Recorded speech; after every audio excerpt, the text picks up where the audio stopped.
Hello, everyone. Thank you for choosing to spend some time with us today. And today we will be diving into a topic that has gotten a lot of attention over the last few years, which is short-term rental tax strategy. You probably see people on social media talking about how short-term rentals can dramatically reduce taxes. And sometimes you hear things like buy an Airbnb and eliminate taxes. Like most things on the internet, that's oversimplified. The strategy is real, and when it's implemented correctly, it can be incredibly powerful. But when it's misunderstood or implemented incorrectly, it can also create audit risk, denied deductions, and a lot of stress for property owners. What we're going to do today is break this down in a way that actually makes sense, even if you never heard of these rules before. We will talk about why the strategy works, the specific rules that IRS require, the mistakes that we see investors make all the time, and most importantly, how to structure things so that you can enjoy the benefits of the strategy while staying audit ready and compliant. First, I will tell you a little bit about us and how our service is different from other CPA firms, and then I will explain what tax planning actually is and how it differs from traditional services that 99% of CPAs actually offering. Also, I prepared two cases that shows examples of how we help two of our clients, as well as I will go over strategies that we implemented for them and save as a result. And at the end, after we talk about short-term rentals, I would be glad to answer your questions. And if there would be no time left, I will make sure to answer those questions afterwards if you email me. At Custom Accounting CPA, we are not just traditional CPAs and enrolled agents, designated tax strategists who specialize in proactive, forward-thinking tax reduction planning. What makes us different is how we design and implement innovative strategies that save our clients tens of thousands of dollars every year using only IRS-approved and court-tested methods. We bring cutting-edge knowledge, advanced planning tools, and over 15 years of experience to help successful business owners, entrepreneurs, doctors, and real estate investors legally minimize their taxes. That means we uncover hidden deductions that often are missed. We identify special tax credits tailored to your industry, to your business, and we leverage little-known provisions in the tax code to cut your tax bill, while also lowering your audit risk. The result, you pay the least amount of tax legally possible and often see 200 to 300 plus ROI on your tax planning investment with us. Throughout the years, we've invested thousands of dollars to learn from leading tax experts across the country, investing in professionals, coaches, programs, and events to ensure we master the process the right way. We hold elite and unique certified tax coach and certified tax planner designations that less than 1,000 other tax professionals have the privilege in obtaining in the entire United States of America. In the last 3 years only, we helped to reduce our clients' taxes by over $4 million through leveraging tax code and implementing core and advanced tax strategy. Most business owners don't realize there is a huge difference between tax preparation and tax planning. And think of this way. Tax prep is like looking in the rear view mirror. It's backward looking. Your CPA takes your prior year's number, files the return, and makes sure you are compliant. But at that point, history is history. There is almost nothing you can do to reduce your tax bill. And that's how majority of accountants operate, reactive, not proactive. Tax planning, on the other hand, is like having a GPS. It's forward-looking. It takes into account your business, your life, your goals, and the tax code before year-end, while there is still time to make changes. That's where the real savings happen. So while tax preparation is just a compliance service, tax planning is one of the smartest investments with a massive ROI you will ever make. It leverages the law to help you pay the least amount of tax legally possible year after year. Most CPAs, tax preparers, accountants save you very little on the largest expense of your life, which is taxes. They're just preparing your return to stay compliant. Therefore, tax preparation is a cost, something you have to pay for to comply with IRS, while tax planning is an investment that has the highest return on investment that you can possibly get elsewhere. Put in a perspective, if you invest $1, doubling 20 times tax-free, you will end up with 1 million as shown on the left. However, if you take into account taxes at assumed 25% rate, you will only end up with $72,000. Huge difference. So this illustration shows how taxes are our biggest expense of our lives. It also shows that without tax planning, the more you make, the more you pay in taxes. Now let's go quickly over 2 real case studies that shows how we're helping our clients to reduce their tax burden. And here is Josh, a 35-year-old dentist. Like many business owners, he was filing his tax on Schedule C of his personal return and overpaying the IRS every single year.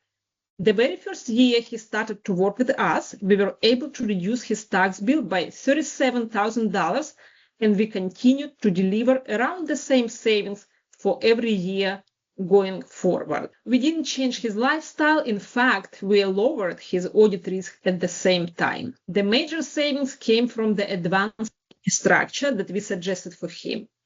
We helped him to restructure into 2 separate entities, one S corporation for dental products and another C corporation for services. That allowed us to shift income into lower tax brackets. His personal bracket dropped from 30 to 20%, and the C corporation portion was taxed at 21%. That restructuring alone saved him over $21,000. Additionally, we did owner compensation study where we determined reasonable salary that Josh should pay himself. The salary was calculated to ensure it is reasonable in eyes of IRS, but also, very important, minimizes taxes due for Josh. It was calculated based on hours, tasks, and industry standards. This not only minimized his taxes, but also provided audit protection. That saved him another $6,500. Because we lowered his taxable income and optimized his reasonable salary, he now qualified for QBI, Qualified Business Income Deduction, saving another $3,500. And finally, there were few missed business deductions that we found were not claimed by Josh. For example, he was not claiming depreciation on his home office, as well as cleaning services that he paid for to clean his home. That was additional $6,000 of savings. In total, Josh saved $37,000 in federal taxes in a year, plus another $6,000 to $8,000 at the state level. And here's the best part: those savings will grow as his business grows. Now, let me ask you, what would you do with an extra $30,000 to $40,000 every single year? Let me show you the long-term impact of just 1 year of smart tax planning. So Josh saved $37,000 in taxes in 1 year. Instead of sending that money to IRS, let's imagine he invested it. At a conservative 9% return over 30 years, from age 35 to 65, that $137,000 grows to nearly $500,000. Here's the thing: he only had to do it once. Just by keeping money, he was already losing to taxes. Now imagine if you found an extra $30,000 to $40,000 not just once, but every year. That's not just saving on taxes, that's building long-term wealth. And that's the power of planning. Let's take it a step.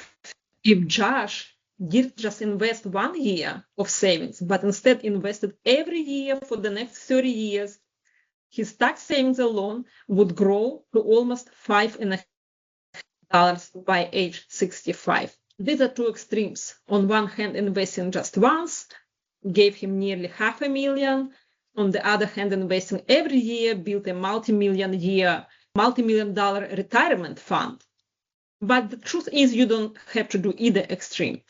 Even if you invested just 30 or 50% of your tax savings every year, you would still be setting yourself up for a secure, comfortable retirement. That's the power of turning tax planning into wealth building. And now let me tell you about George, who is a software developer and 42 years old. He came to us while still having his accountant to file his taxes. He told me that he loved his accountant and he had been with him for 10 years.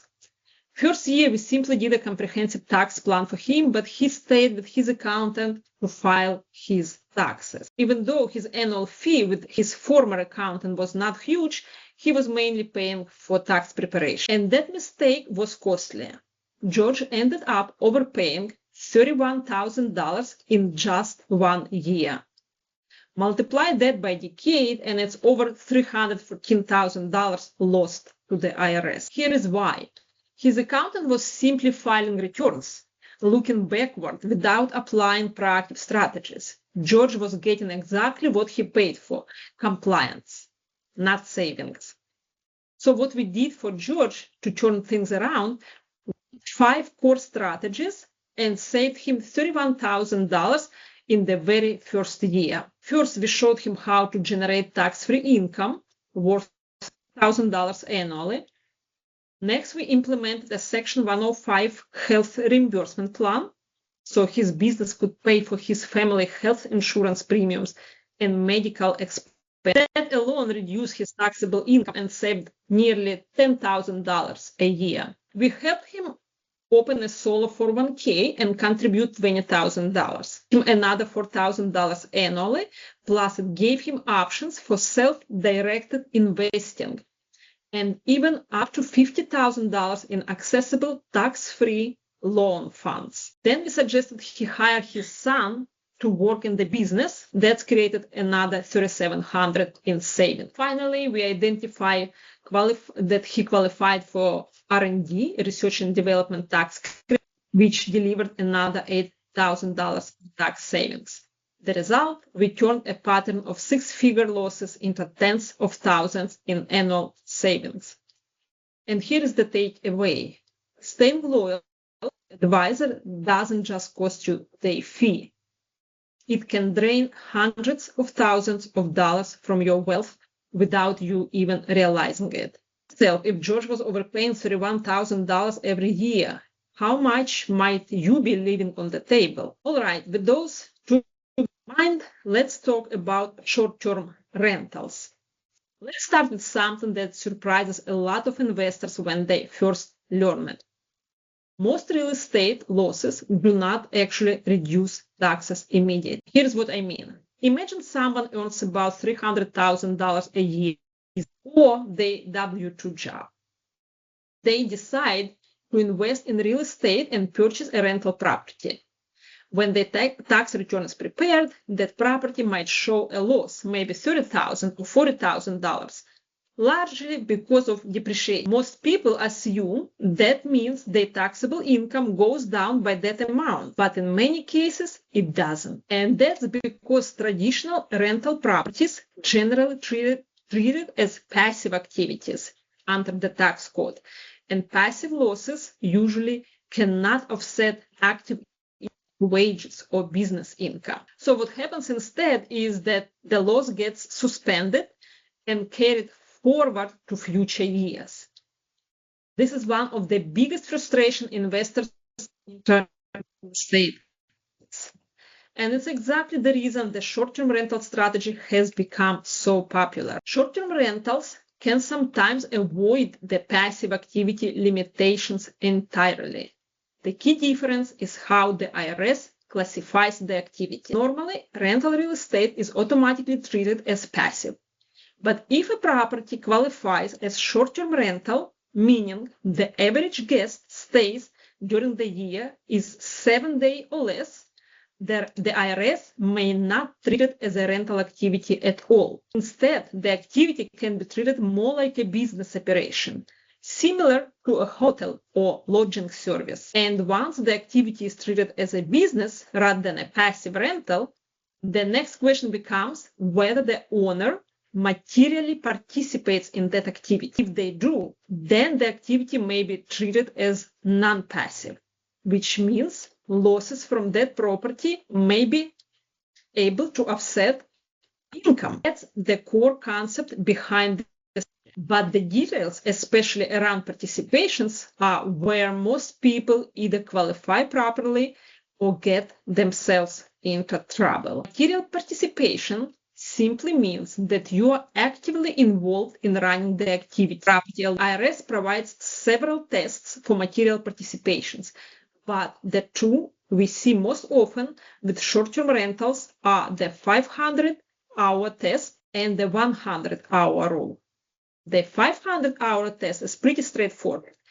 If you spend more than 500 hours during the year managing the activity, you clearly qualify. But many short-term rental owners rely on the 100-hour rule, which says that you must participate more than 100 hours during the year, and no one else can participate more than you. So, for example, if you spend 120 hours during the year managing the property, communicating with guests, coordinating cleanings, adjusting pricing, dealing with maintenance, and no one else spends more time than you do, you may qualify under that rule. However, if you hire a property manager who spends 200 hours managing the property, while you spend only 120 or less, checking in occasionally, that test would not be satisfied. This is why participation and documentation are such an important part of this strategy. One question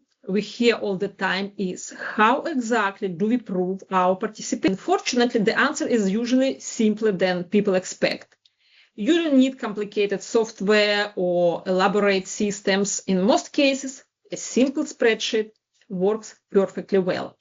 For example, a participation log might include the date, the number of hours spent, the specific activity performed, and which property the work relates to. Maybe on January 10th, you spent an hour responding to guest messages. On January 12th, you spent 2 hours coordinating a cleaning and scheduling maintenance.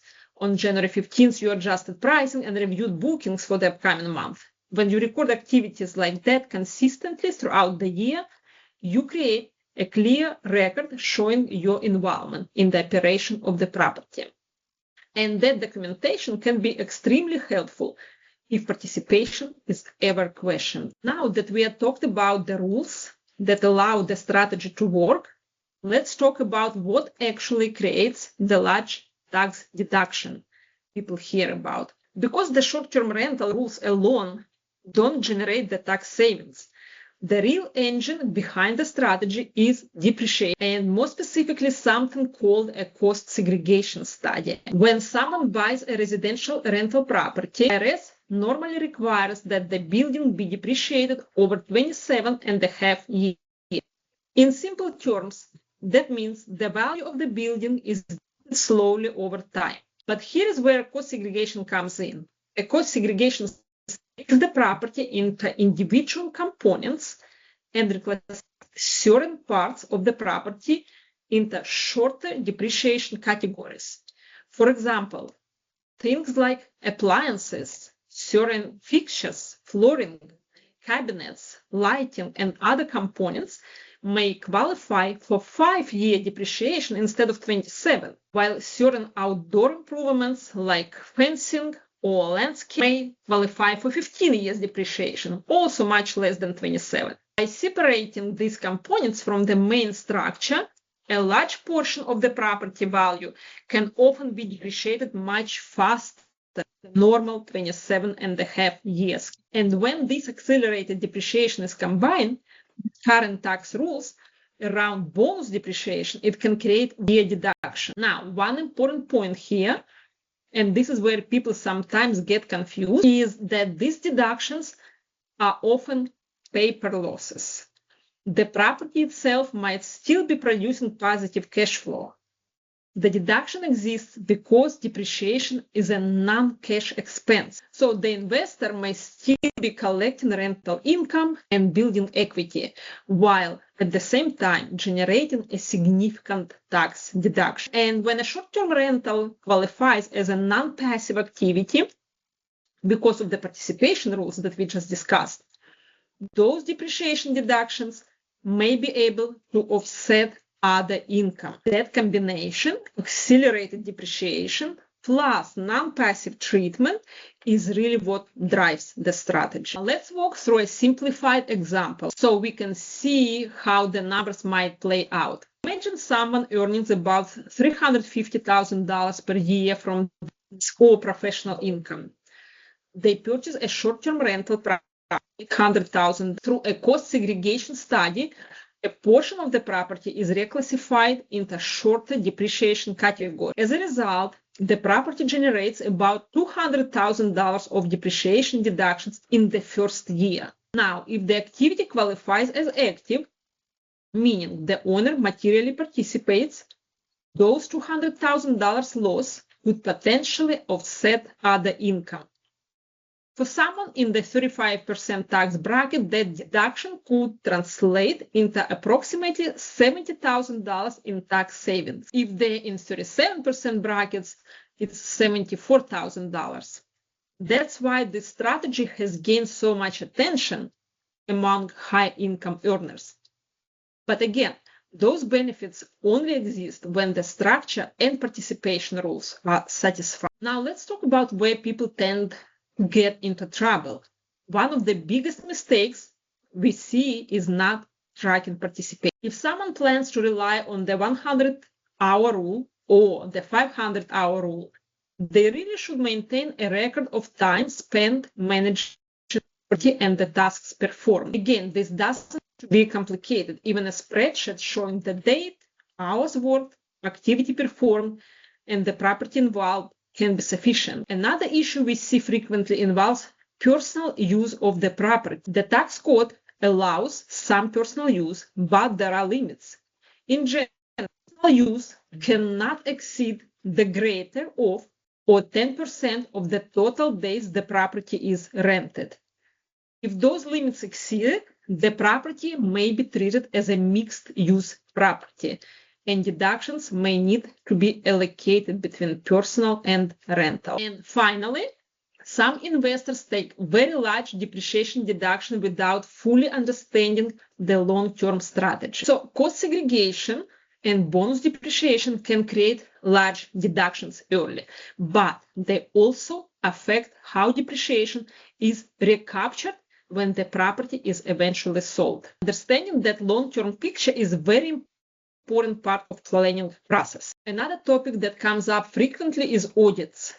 People often ask what makes the IRS look at a return in the first place. While no one can predict exactly which returns will be examined, there are certain patterns that tend to attract attention. Larger loss relative to income can sometimes trigger additional reviews. For example, if a taxpayer reports a very large loss while also reporting high income, that may stand out. Income mismatches, another common issue. Booking platforms often issue 1099-K forms, and the IRS receives copies of those forms as well. If the income reported on the tax return doesn't reconcile with those forms, it can generate automated IRS notice. Extremely high deductions compared to rental income can also raise questions, particularly if documentation is limited. In many cases, audits are less about the strategy itself and more about the taxpayer can support what was reported on the return. Here is something that many investors don't realize when they first hear about accelerated depreciation. Depreciation is always recaptured when the property is sold. This is true whether cost segregation was used or not. Depreciation simply allows you to deduct the value of the property over time. But when the property is eventually sold, The IRS essentially reconciles those deductions through depreciation recapture. With cost segregation, the difference is that you are taking more depreciation earlier. That can be very beneficial for cash flow and tax planning today. But if the property is sold sooner than expected, the amount of depreciation recapture may also be larger. That's why good planning looks not just at the first year's tax savings, but at the entire life cycle of the investment. Let me share a quick real-world example that illustrates why documentation matters so much with this strategy. A few years ago, we spoke with a property owner who had implemented short-term rental strategy after hearing about it from an online real estate group. The property itself actually did qualify as a rental. The average guest stay was well under 7 days, taking a cost segregation study that generated a large depreciation deduction. So on paper, the structure looked correct. The issue came down to material participation. When the IRS reviewed the return, the agent asked for documentation showing how many hours the owner spent managing the property and what tasks they performed. The owner explained that they were definitely involved in the property. They answered guest messages, coordinated the cleaning, handled maintenance, and occasionally adjusted pricing. But when the IRS asked for participation logs, there really wasn't any documentation. So the hours were mostly estimates that had been reconstructed after the audit started. Without clear records showing the time spent and the specific activities performed, the IRS determined that material participation hadn't been substantial. And because of that, the activity was reclassified as passive. That meant that losses from the property could no longer offset the owner's other income. The deductions were suspended, and the taxpayer ended up owing additional tax, interest, and penalties, unfortunately. What's important about that story is that the strategy itself was not the problem. The property qualified, the depreciation study was valid. The issue was simply that the participation wasn't documented clearly enough to support the position taken on the return.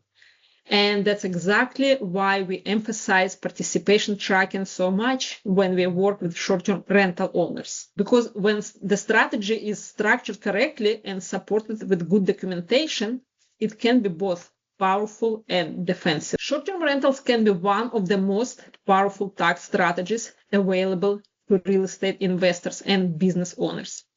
But like most powerful strategies, the details matter.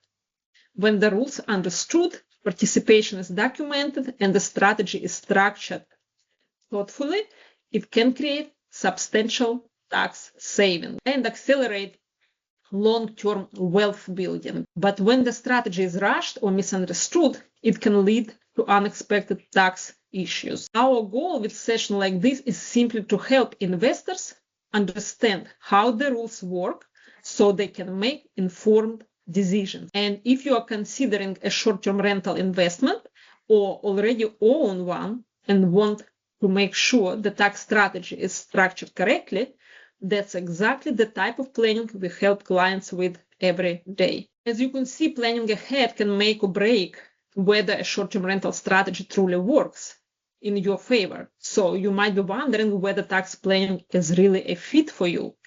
Let's take a quick look at who tends to benefit the most from proactive tax planning. How do you know that you are a good candidate for tax planning? And the simple answer is, if you feel like you are paying too much in taxes, you probably are. And that means you can benefit from proactive tax planning. Here are the clients who typically see the biggest results. It's US-based business owners who makes $500,000 or more in gross sales, or anyone paying at least $20,000 a year in taxes. High net worth individuals who want to protect and grow their wealth. Now, if you are strictly a W-2 earner, your options are more limited. But if your wages are at least $250,000 or more, or you have other investments, we still have strategies that can make a big difference for you. The bottom line is this. If you're paying significant taxes every year, you're the exact kind of person who can benefit most from what we do. As I mentioned earlier, our tax plans don't just save you money, they also help reduce your audit risk because everything we do is structured and documented. Now, there is a real kicker is our tax plans typically deliver at least 200% plus ROI. In many cases, it's much higher. In many cases, it can be 500% or even 1,000% ROI on what you invest in working with us. And think of it this way. For every $1,000 that you invest in working with us, you can expect to reduce your tax bill by $2,000 to $10,000. Most of our clients end up cutting $20,000 to $50,000 or more of their taxes every single year. And imagine what that could mean for you, for your business, for your family, and your future. So how can we actually help you stop overpaying? We have 3 options: entity analysis and one-time package, $2,500, one-time tax plan, $5,000, or all-inclusive ongoing tax planning service at $1,000 per month, which is our most popular option. It includes comprehensive tax plan, unlimited advisory, quarterly projections, ongoing updates if law or your business change, and it also includes filing your business return to reflect the strategies that we put in place. The bottom line is, whether you're just starting out or already established, we have a level of service that will fit your needs and deliver a significant return on investment. Thank you very much for joining us today. But if you do come up with any question at any later point, please feel free to email us and I will be glad to help you. Have a great day and I hope to see you soon again.